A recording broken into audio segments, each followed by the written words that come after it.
it's 6 years that I've been researching and looking for the true truth and breaking down the narrative and figuring things out.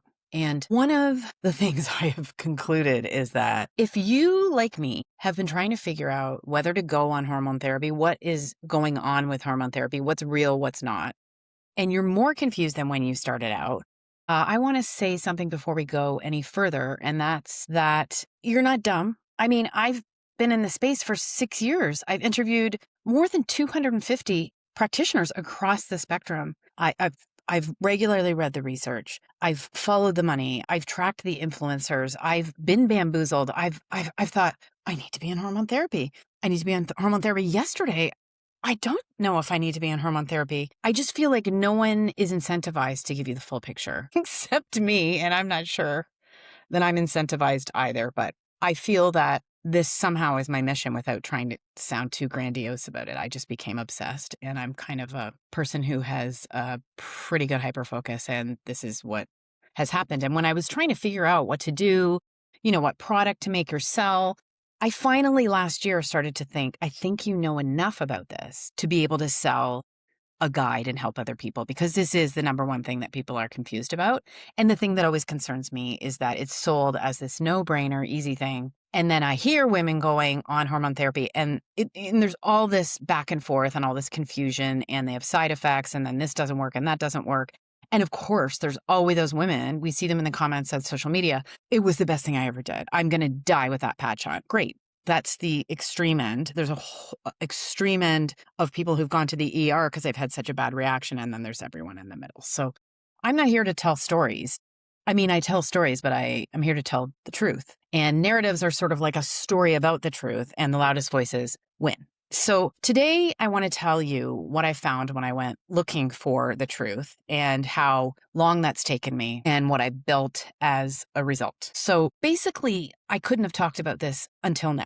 Basically, I started talking about hormone therapy, but I've just had to spend 6 years learning about it and figuring this out. Because when you enter the space, you think, okay, I understand hormone therapy, but then I don't know how the average woman deals with it so you have mainstream medicine in the middle, and that's a one-size-fits-all solution. There's a large commercial influence. You have people saying, no, it's all generics now and people don't make money, but there is a push to get people on hormone therapy. It's polarized. You have people who are estrogen maximalists and people who think estrogen is a really big problem. You've got different industries fighting each other, like the pharmaceutical industry and the compounding industry are direct competitors. And so a lot of the trash talk you'll hear about either side, I think, comes from them because, big businesses have money and they hire PR and marketing firms.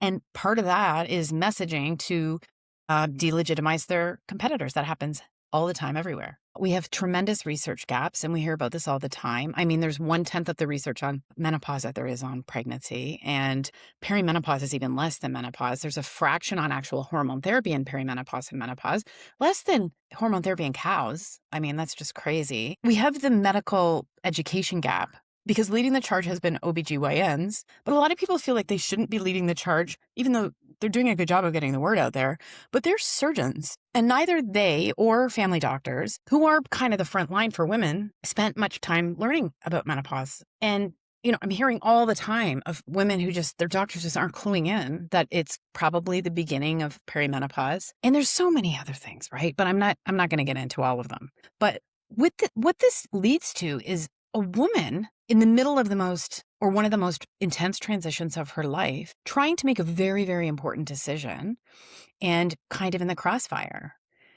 And what I realized was everyone acts like they have the whole picture, but I think everyone just has pieces of the puzzle. Very few people have the whole picture. So what I've done is I started tracking. And what I've tracked is that there are at least, what I've counted so far, 12 belief systems or modalities when it comes to hormone therapy. So this is a centerpiece of this episode and also of my new Hot Truth About Hormone Therapy guide. So I'm not going to give you a lecture or whatever, but there's 12 distinct approaches. And in the middle, I've mapped it out as a wheel in the guide. In the middle is mainstream medical menopause. This is like the standard of care. It's focused on estrogen. It's evidence-based, meaning, it's based on randomized clinical trials, guiding bodies, sort of like give guidance on what should be done. It's what most doctors will adhere to. It's very slow to change. And it's basically the lowest dose for the shortest amount of time. And then you kind of get into, like, I have a wheel. So you kind of get into like hormone maxing. And I haven't dove so deep into this, but I do give you like an overview that there are people injecting testosterone and estrogen 3 times a week and saying they're having incredible results. And the evidence behind this is a little more sketchy, obviously, but it's out there and it's happening. And there are vocal people on social media. And then next to that, there's a rhythmic physiologic dosing, which is using either compounded or mass-produced hormones. The idea of hormone maxing and rhythmic physiologic dosing, which are the 2 most extreme pro-hormone belief systems that I found, that you were the most healthy in your 20s. So why don't you return your hormones to that level and just be super healthy? And that they sort of argue. I had Dr. Felice Gersh on my podcast, and I would go back and listen to that episode because she's a real disruptor. And they're sort of arguing that this idea that you just give a whiff of hormones, just a touch of what a woman had when she was in her reproductive era, makes no logical sense. And so, of course, they're disruptors because they're going against the entire evidence base and the entire mainstream medical menopause approach. So it's very confusing. Imagine if you're on a patch and then you come across one of these women saying it's stupid to have a low dose of hormones. That's very jarring. We have a lot of people using progesterone, estrogen, and testosterone, that stack. They're sort of calling it PET. They're using mass-produced estradiol, usually oral micronized progesterone, and testosterone, usually off-label. This stack is what you'll see, like Dr. Mary Claire Haver and Tamsin Fidel, who's a journalist and influencer. Many, many people are on this PET stack. And then you'll get over into what I think is the future, which is precision and personalized medicine. And this is sort of custom protocols based on quite a lot of testing. Testing is a really big part of my hormone therapy guide because it's a really big contentious gap on, whether you test your blood, whether you test your tissues, whether you do the Dutch test, which some people say is a scam, but a lot of other people really use. It's a minefield. But precision and personalized medicine, which, like I said, I think is the future. And I actually think it's the most responsible way because it takes into account your genetics, your gut health, your methylation. If you have genetic variations and you have problems methylating hormones, it can be very tricky and risky to go on hormone therapy. And what's crazy is like most of the belief systems just sort of ignore this kind of testing, certainly the mainstream medical menopause. No one's asking if you have the MTHFR genetic variation, right? No one's giving you a DNA test. No one's checking really deeply into your gut health. They're just prescribing hormone therapy. So as the wheel kind of goes around to the right, so we start out, we start out in the top left with hormone maxing. Now we're over to sort of the top right. And then you get into precision and personalized medicine plus. So that's like longevity stacking, right? This is like peptides and GLP-1s and all sorts of other interesting things that people are doing, almost like a biohacking, almost like hormone therapy, but in a biohacking way. And I think that is probably really forward thinking too. But the problem is a lot of these are out of our reach financially, right? We're still in really bullish on estrogen, although the precision and personalized medicine, some people recognize, like there's one doctor that I really like on social media, and she talks a lot about how she never prescribes estrogen in perimenopause. She thinks high estrogen is a problem unopposed by progesterone. And that gets made fun of all the time in mainstream medicine, people who won't prescribe estrogen in perimenopause. But a lot of the more forward-thinking doctors, integrative naturopaths, they have always been progesterone forward.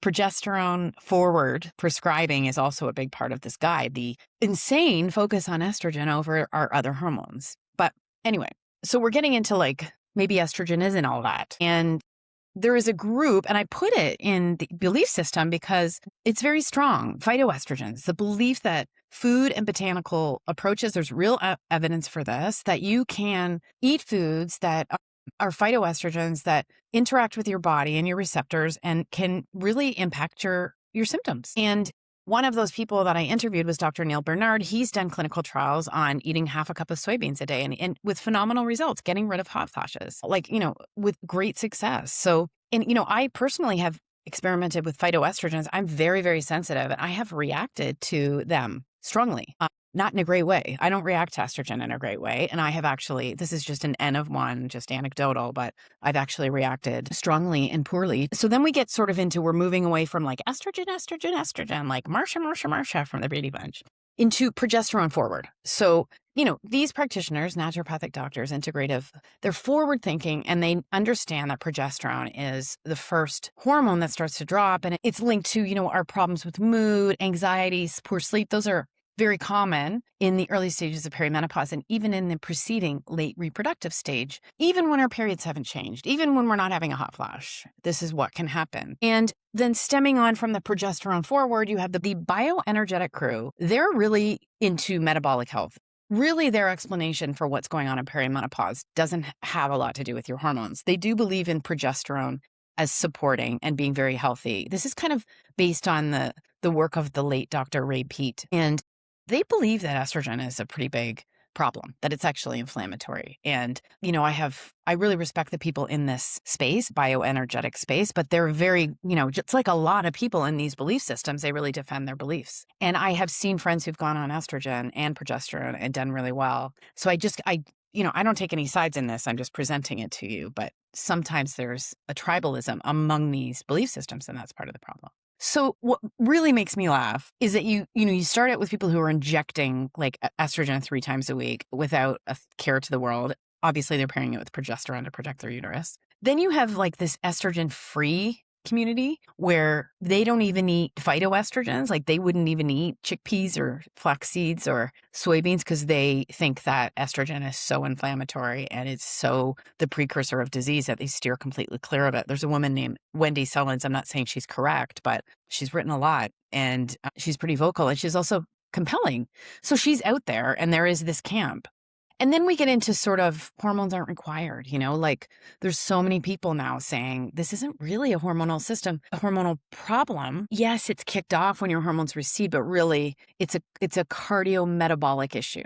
Your metabolic health isn't quite right. And if you can get that sorted out in a variety of ways, then you can go into health. Now, increasingly, that's kind of like a peptides chorus. So of course, it always has to be something. But people who say you don't need hormones to get through perimenopause and menopause, you've got traditional Chinese medicine, Ayurveda, homeopathy, traditional Arabic and Islamic medicine. You've got all these modalities that balance women out, and women do really, really well with them. I'm someone who had homeopathy, and there's loads of evidence for this too. So anyway, that's the, hot flashing hormone therapy belief ecosystem that I've mapped out painstakingly. No wonder it doesn't make sense. Like, no wonder it doesn't make sense. You've gone and got a patch and some oral bioidentical progesterone, and then you turn on a woman who says you shouldn't even eat a chickpea. And then you turn on a woman who says you shouldn't be taking estrogen in perimenopause, but you're smack dab in the middle of perimenopause, So it's way too much. Anyway, about 2 years ago, I started turning this all into something I could actually give someone because I felt really hopeless. Like, what are these little fragments of information I'm providing in newsletters and on social media posts actually doing? And I was still learning about it too. But anyway, what women need is a sort of a map, the lay of the land. Like before you decide anything, you need to know what you're deciding between. And I think if you can figure all this stuff out and I explain it all, then you can have the sovereignty to decide. So how it goes is I have a level 1 and I'm telling you everything, like what you need to know, like belief systems, what's actually happening in your body. Level 2, I explain what hormone therapy actually is, what the hormones do, where the evidence starts and ends. And I always include human experience and expert opinion because those take things further, right? Level 3 is 13 things your average doctor might know. 13 things your average doctor might not know. And this is this crazy space where you see big doctors using progesterone and progestin interchangeably. You get doctors prescribing the IUD or the pill for perimenopause. I mean, it's really something. Level 4 is where I lay out this ecosystem that I just told you about, all 12 approaches named in maps with their strengths and gaps. And level 5, I aim to answer 13 of the big questions just as honestly as I can, about side effects and risks and breast cancer and testing and timing and whether you really need it at all. So I want to be very clear about what this is not. It is not medical advice. Nothing I say is ever medical advice. And it's not a push toward or away from hormone therapy. It's not aligned with any camp. I never have been. And if you listen to me, you know that. It does not tell you what to do. What it does is give you what I wish I'd had when I was sitting in my doctor's office in my late 40s, kind of nodding along when I should have been asking questions, just feeling stupid. It gives you the information to be the CEO, the journalist, and the scientist of your own health. And there's even a bonus where I give you tips on how to talk to your doctor and extract the information you need using my journalism background. And being able to handle silences really helps with that. So this guide is for anyone who needs to understand something before she decides. If you're tired of being pushed in one direction with its simplistic information, if you have a good nose for when something is being oversimplified or oversold to you, but you don't know enough to like push back, it's also for practitioners, open-minded doctors and coaches, nutritionists, trainers, physiotherapists. All those people are confused too.